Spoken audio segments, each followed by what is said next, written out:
It is an electromagnetic inductor. In this, on one side we connected a LED bulb with copper wire, and on the other side we connected copper wire with battery and a resistance and transistor. These inductors are used in current-based generators, motors, and most of the digital devices.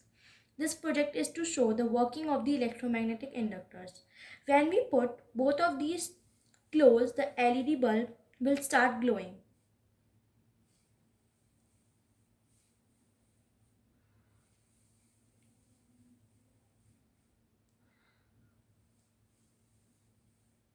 The theory behind this is the electromagnetic effect produced by the wire connected with battery. A current through a wire produces a magnetic field surrounding it.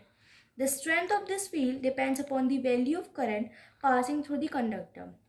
The stronger the conductor, the light will glow more. Thank you.